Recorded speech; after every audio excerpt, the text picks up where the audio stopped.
Buenas noches. Hoy quiero compartirles del maestro Hermann Hesse su texto titulado Historia, que fue escrito en noviembre de 1918.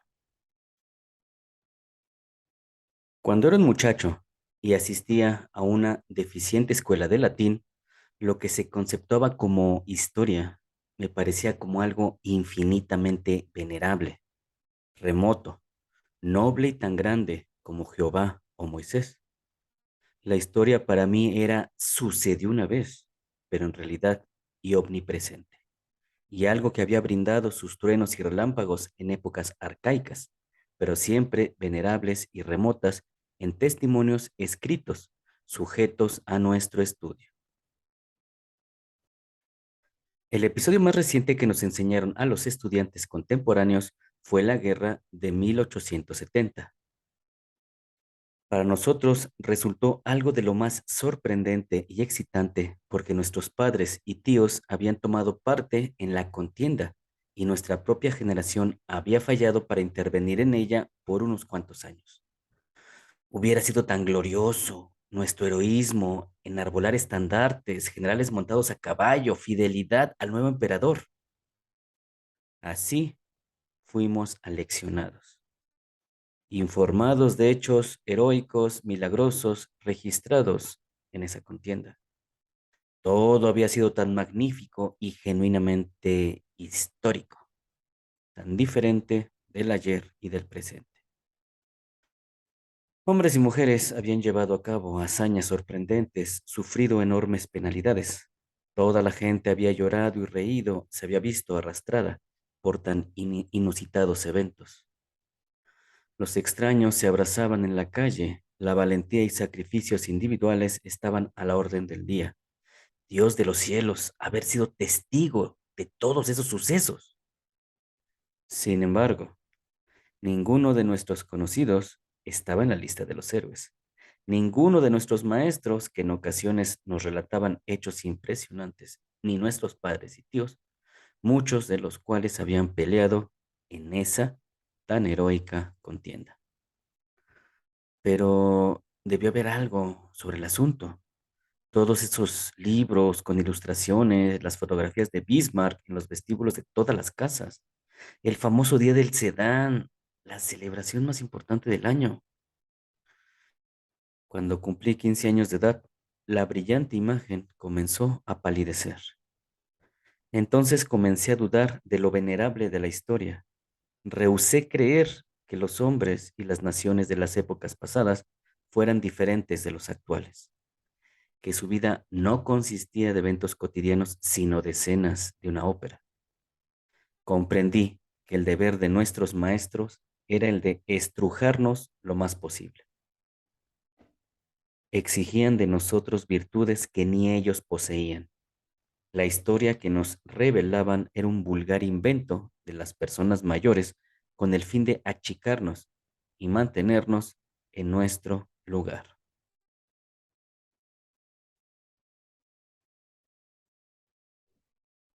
Si llegué a concebir tan frívola y tan irrespetuosa semblanza de la historia, es que tenía razones para ello. La juventud no vive atenida en la crítica ni a lo negativo, sino por sus sentimientos e ideales. Algo bullía en mi interior que hasta la fecha persiste. Comencé a sentir desconfianza de las voces del mundo exterior, y mientras más oficiales fueran, mayor era mi desconfianza. En concreto, principiaba a sentir que lo verdaderamente interesante y lo que valía la pena, lo que realmente nos concierne, emociona y nos satisface, no es lo que viene de afuera, sino lo que llevamos dentro de nosotros mismos. Desde luego que no sabía si esto era lo cierto, pero lo sentía, y entonces comencé a estudiar filosofía para convertirme en un libre pensador, para vincularme con los poetas, pero siempre con el oscuro presentimiento de que ese era mi camino, la ruta hacia mí mismo, y que no había otro sendero que yo necesitara. Me enfrasqué en lo que los cristianos llaman la meditación y los psicoanalistas la introversión. No puedo determinar si este camino, esta forma de vivir, es mejor que algún otro. Todo lo que puedo decir es que para un hombre religioso o para un poeta es lo indicado. Y que incluso si tratan con su mayor esfuerzo, nunca llegarán a ser adeptos de lo que los mentores oficiales de la sabiduría de nuestros días llaman el pensamiento histórico. Durante muchos años pude dejar que el mundo siguiera su curso y a la inversa. Para mí, lo que se tomaba seriamente en el mundo y se hacía resaltar en discursos editoriales eran meras alaracas, mientras que para el mundo, lo que yo pregonaba, tomaba en serio y consideraba como sagrado, eran simples fantasías y juegos. Esta situación podía haber persistido, pero de repente la historia volvió a surgir.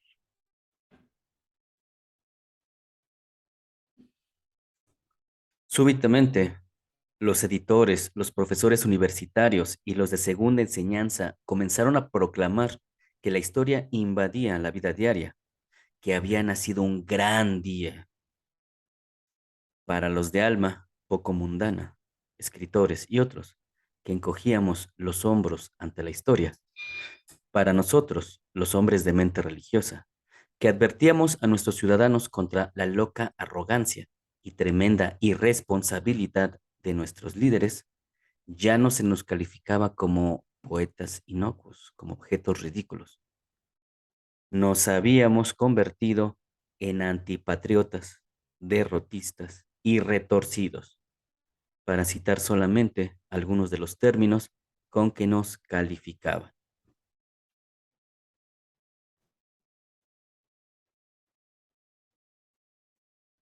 Fuimos denunciados, nos pusieron en las listas negras y nos llovieron artículos venenosos en la prensa nacionalista y que pensaba con sensatez.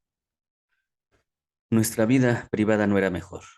Cuando una vez en la primavera de 1915 le pregunté a un alemán amigo mío por qué sería tan atroz devolver Alsacia a Francia bajo ciertas circunstancias, el sujeto observó que personalmente perdonaba mis flaquezas, pero que me cuidara de decir tales cosas a otras personas si quería conservar mi cráneo intacto.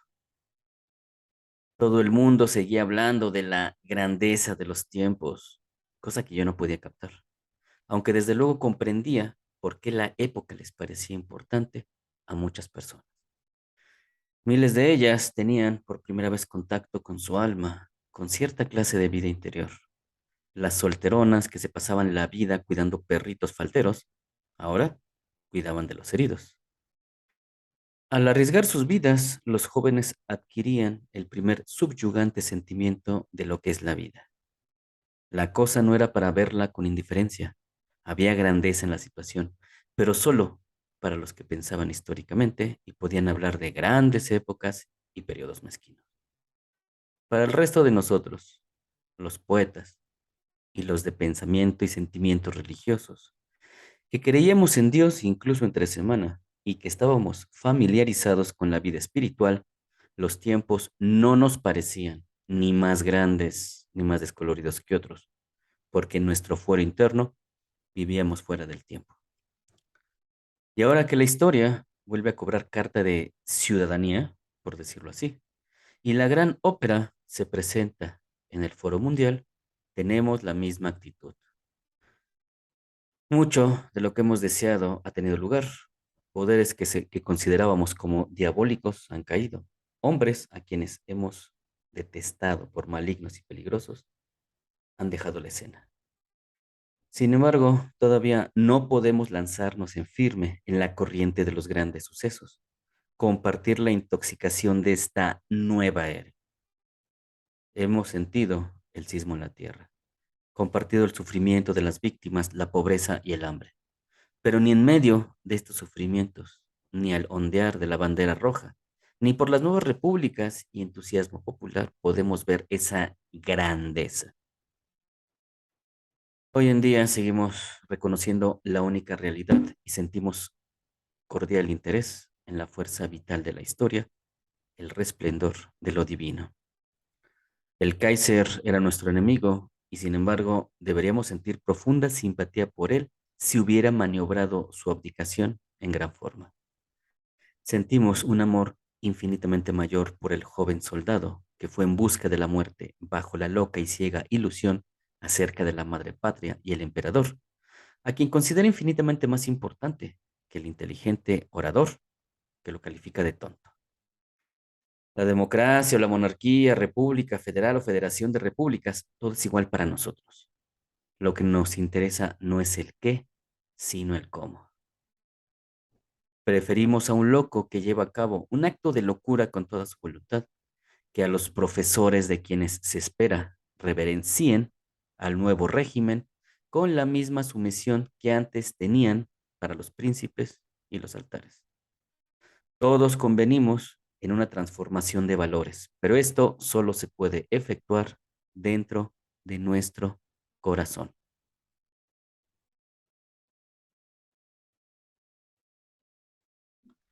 Escucho las voces de los que nos tachan de antihistóricos y antipolíticos por snobismo, por nuestra indiferencia como intelectuales.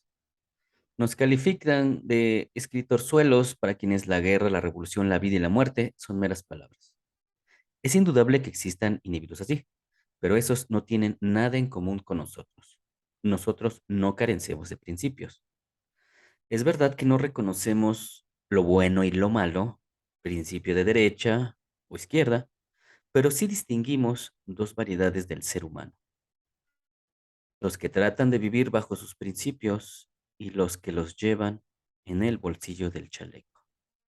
No consideramos como brillante ejemplo al alemán, quien por ser fiel al Kaiser e incapaz de vivir en un mundo revolucionado, toma su vida en un espíritu de romántica caballerosidad bajo la estatua de Guillermo II. Sin embargo, lo amamos y lo comprendemos, mientras que detestamos al hombre inteligente que ya ha podido aprender el calor revolucionario y lo habla fluidamente, como antes hablaba la jerga patriótica. ¿Qué cosas tan grandes suceden hoy en día? ¿Cuántos corazones laten nuevamente con apasionada devoción y esperanza? Qué inmensas son las posibilidades. ¿Y nosotros? Los excéntricos y predicadores en el desierto no estamos aislados, no somos indiferentes, no miramos desde las alturas lo que sucede solamente en el alma humana, es lo que juzgamos como grande. Para nosotros, la conversión de la fe en el Kaiser a la fe en la democracia es simplemente un cambio de banderas. Ojalá que para muchos miles de hombres sea algo más. En parte alguna, se ha celebrado el final de la Guerra de 4 años, marcado recientemente por el armisticio en el frente occidental. En este lado, las celebraciones se han hecho por el fin del despotismo, en el otro, por la victoria. Nadie parece especialmente excitado sobre el hecho de que después de 4 años de guerra, de horror y de insensatez, los disparos callaron. Es un mundo extraño. ¿Por qué bagatelas en comparación? La gente ha vuelto a romper cristales ajenos y cráneos humanos. Pues bien, con esto pues terminamos esta lectura del maestro Gis y pues claramente la correlacionamos con lo que vivimos nosotros en este triste México, en este triste 2022, donde se va cambiando simplemente el personaje, el ropaje del Mesías, pero seguimos supeditados a esos mitos irracionales que tanto daño nos hacen. El mito del pastorcito Juárez, ¿no?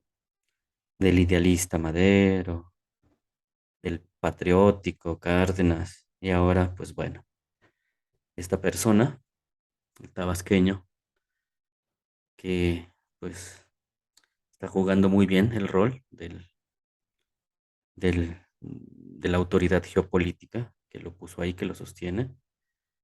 Y pues repetimos, como siempre, Lo que más triste nos parece es ver a letrados, a estudiantes, a universitarios y académicos ser igualmente manipulados por esos códigos, por esos sentidos, por esa semántica que originalmente es para la clase baja, pero pues que ahorita